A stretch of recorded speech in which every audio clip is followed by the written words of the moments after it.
The hype continues with the recent events, but things are about to take a dark turn real quick. Today, let's talk about the Kuja Pirates, Shakky and God Valley, because it's all connected. We can 100% confirm that Shakky was the prize of God Valley, but the truth is much darker. Let's start from the beginning. Rox arrived on Elba 48 years ago to finally meet King Harold.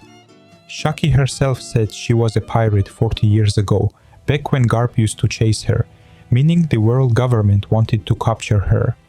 Adding in the 2-year time skip, it means she quit being a pirate 42 years ago from the current timeline. And we know the God Valley incident happened 38 years ago.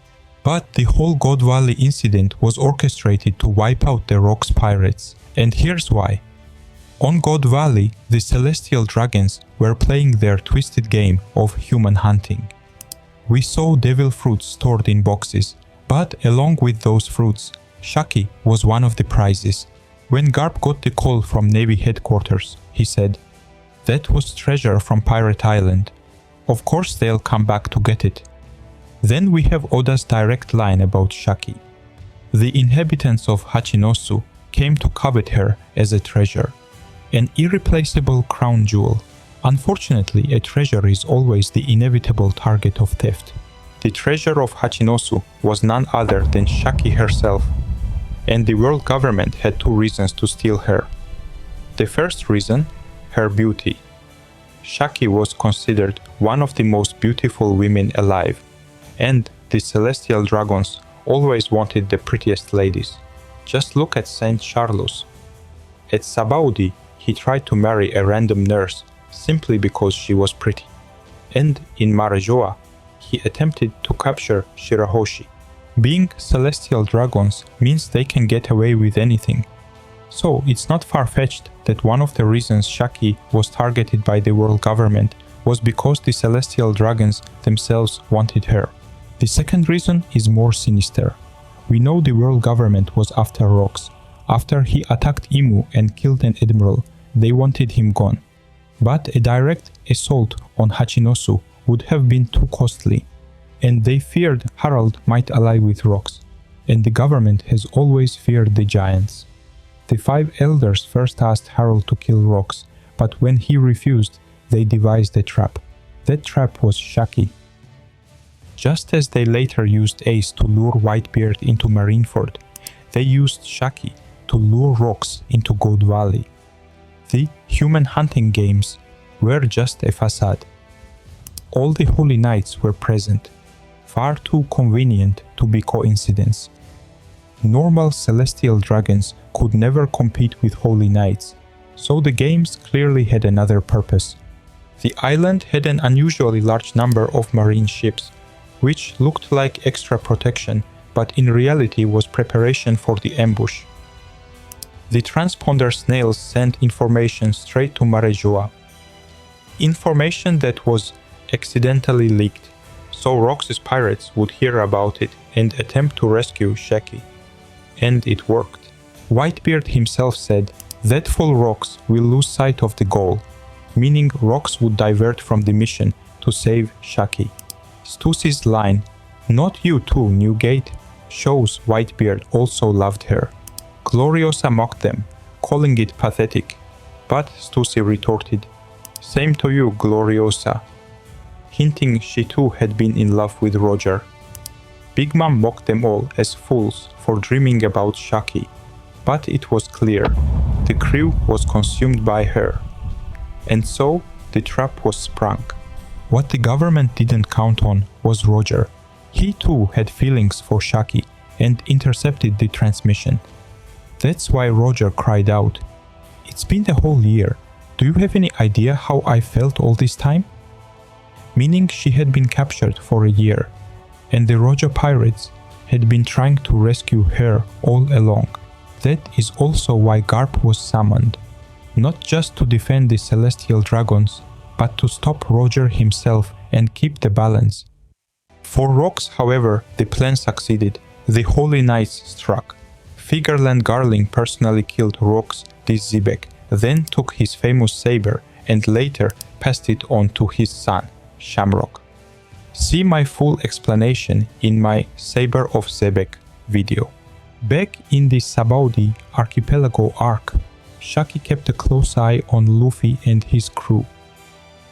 Something about him caught her attention, and that was the fact that, just like Rox and Roger, who picked a fight with world government to save Shakky, Luffy picked a fight with the world government for the sake of rescuing one person, Robin. That's why Shakky has been so interested in Luffy. She saw in him the same potential as the legends themselves. But this is where things get even more interesting. We know that Shakky was captured and spent several years as a slave, and I believe the celestial dragons treated her very cruelly. Remember Ginny from God Valley? Yes, the girl who leaked information, Bonnie's mother. The reason the celestial dragons captured her was because one of them had taken an interest in her. Bonnie was born from that cruel encounter, and Kuma raised her as her real father.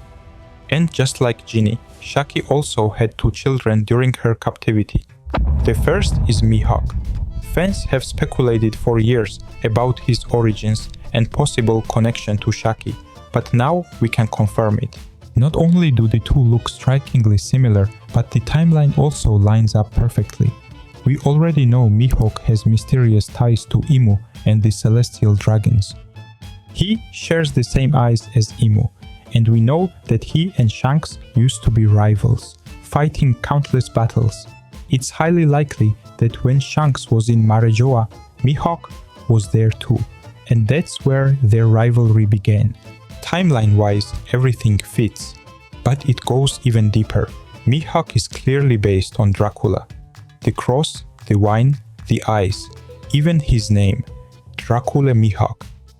And Dracula himself was based on the historical figure Vlad Dracula. More importantly, Vlad's father was called Vlad the Dragon. If we put all that together, the eyes, the connection to Shanks, and his birth during Shakky's captivity, and the conclusion is clear, Mihawk is Shakky's son. But Rayleigh is not his biological father. His real father was a celestial dragon. Now, what about Boa Hancock? Shakky is also the mother of Hancock.